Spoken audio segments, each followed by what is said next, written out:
It's the Good News Wednesday show. Come on, kids, it's time to roll. Tell everybody that you know. Watch the Good News Wednesday show. Good News Wednesday's finally here. Let's stand up and give a cheer. Watch the boredom disappear, 'cause Good News Wednesday's here. Good evening, everyone. This is Karen Donovan, your host of the Good News Wednesday show, brought to you every Wednesday to put a smile on your face, give you a few interesting tips and inspiration for the rest of your week. So let's get started, shall we? We've got our big question of the week.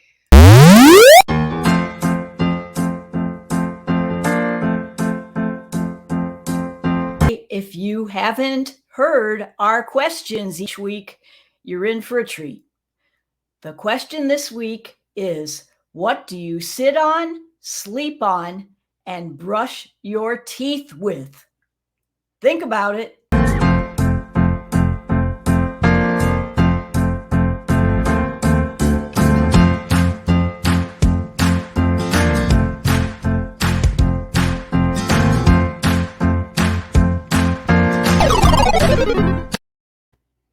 Okay, what do you sit on, sleep on, and brush your teeth with? Well, a chair, a bed, and a toothbrush, of course.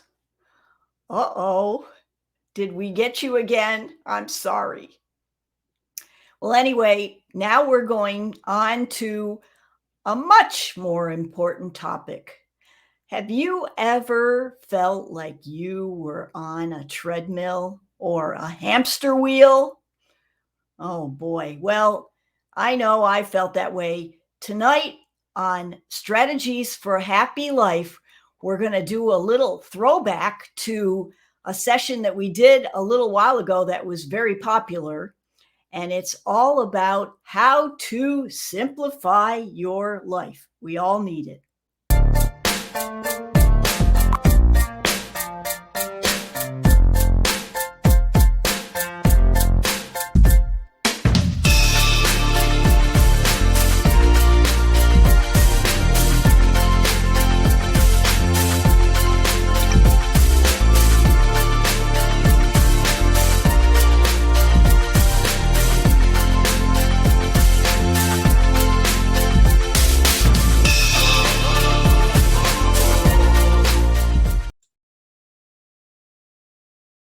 As keenly as this enthusiastic hamster.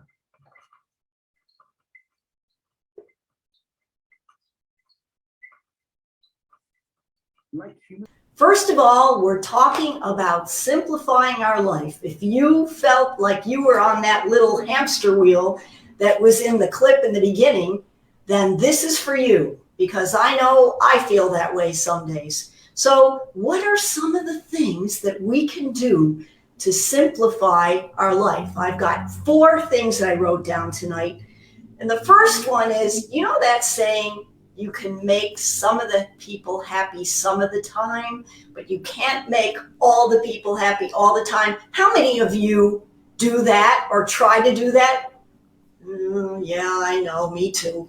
So the thing is we try to please people, but yet we know that we can't. We make commitments that maybe we really can't keep. So how about number 1 in simplifying your life is stop trying to please everybody all the time and make everybody happy, because some people are never going to be happy with what the outcome is of what you've done for them.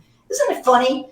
I found that in my business, you know, sometimes you do so much for one person and they really, really don't appreciate you. And then someone else you do a little something for, and guess what? They love you. They think you're a rock star, you know. And so you gotta prioritize, and that's one of the other items on our list is priorities. Making sure that we focus on one thing that we really want to do.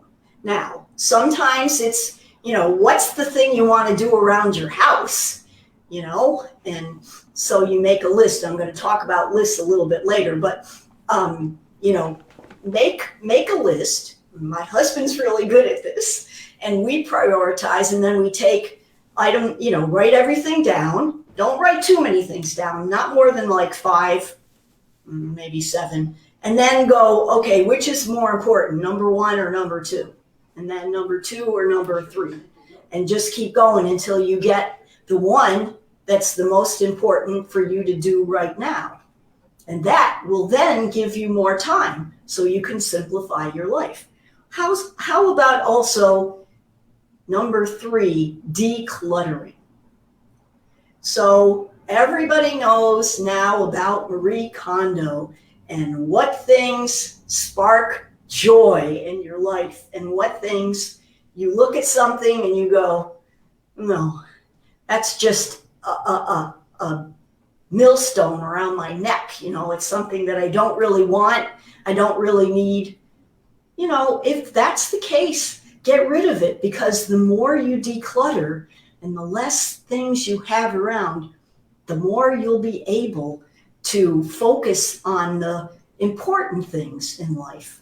Now, of course, sometimes you declutter and you throw something away that you really wish you hadn't done that. So, I have this alternative thing I do. I put it in the garage and then I don't throw it away right away. And then, 2 or 3 months later, if I still don't need that thing, then probably I'm going to throw it away. Of course, my garage is not really the cleanest place in the world right now. I got lots of storage boxes in there, but you get the drill. Okay. Now, number 4, don't overbook your schedule. Don't do so many things. It's kind of reflects back to number 1, trying to please people all the time. But don't overbook your schedule. Don't try to do so many things. And yeah, you got, some days are really busy. You've got to do those things and get them done. So just get them done. But at a certain point, when you go on that hamster wheel, sooner or later, you got to slow down. Because if you don't slow down, something is going to slow you down. And you know what I'm talking about. You get sick, you get a headache, you get run down. Now, they say with the virus that you can get a breakthrough infection even if you're vaccinated by being run down. So take time for yourself, relax, schedule in some fun activities, schedule in some downtime.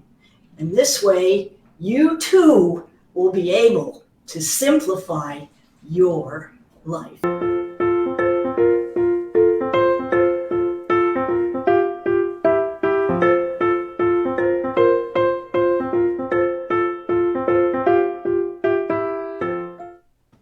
All right, so here's the question. Karen, what's the best way to prioritize fixing up things around my house or getting things done around my house or in my life? And my answer to you is 3 words: to-do list. How many times do you see people walking around or running around like a chicken with their head cut off because they don't remember what they should do first?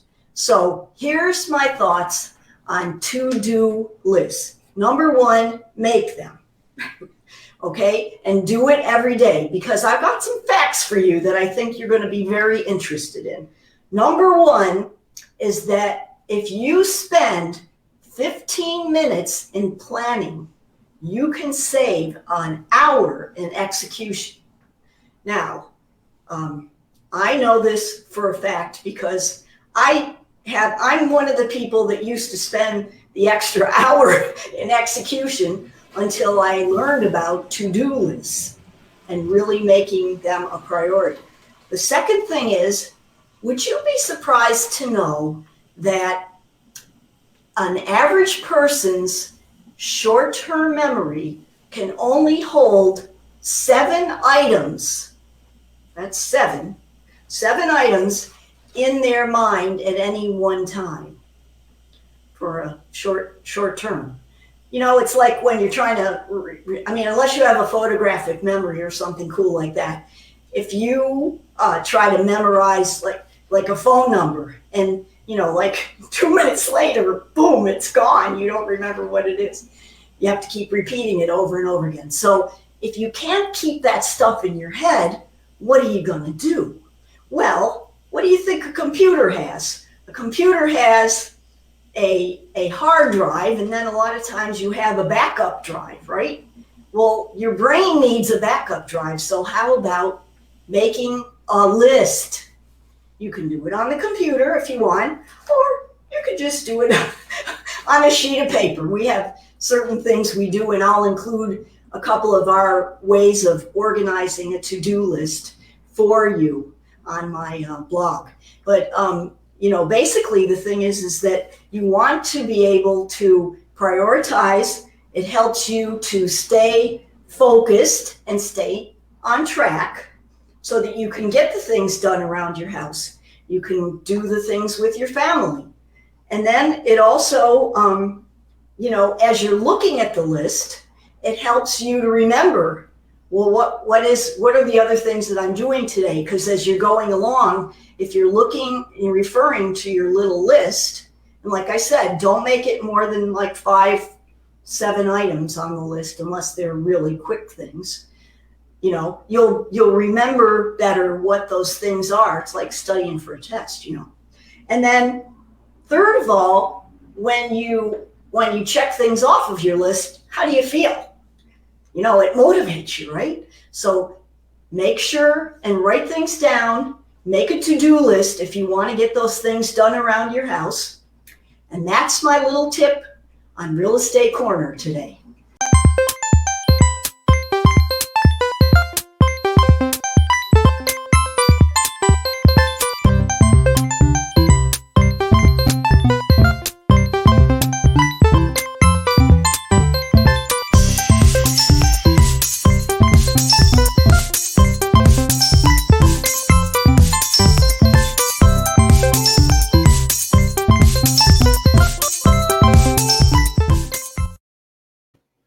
It's time for the answer to our Fun Day Monday trivia question.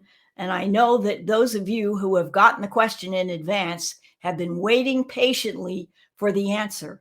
If you did not get the question in your Monday morning email, why not request a free copy of our Monday morning wake up newsletter in your inbox every Monday to give you a little fun to start your week and get you off to a great start? You'd like to get your free copy of our Monday morning wake up call newsletter, just shoot me an email at Karen@homesbydonovan.com and we'll make sure and get a free, complimentary, no obligation copy out to you. What is the easiest way to tell if someone is lying? Talk about wanting to simplify your life, right? Got to sort out those people who tell lies and the ones who are telling the truth. All right, what's the easiest way? Is it A, a polygraph test? B, check their phone records and texts? C, have a detective follow them? Or D, note if they are unable to provide specific details when their story is challenged? Drum roll, please. In actuality, all those ways are great ways to tell if someone's lying, and they are used. But our question was, what is the easiest way? And I don't know about you, but I don't have any handy polygraph testers handy. I don't have access to check their phone records and texts. Maybe if it's an immediate family member, that could be possible. Have a detective follow them. That could get a little expensive. So D, note if they are unable to provide specific details when their story is challenged. when somebody goes, well, I was over, and then I went and, well, yeah, and so they're a little bit vague on their answer. And that might be the easiest way to tell if they're lying and simplify being able to tell between the truth sayers and the liars. Well, we hope you enjoyed our episode this week. We look forward to seeing you again soon. Remember, take care of yourself, take care of those you love, and make it a great rest of the week. Bye-bye. It's the Good News Wednesday show. Come on, kids,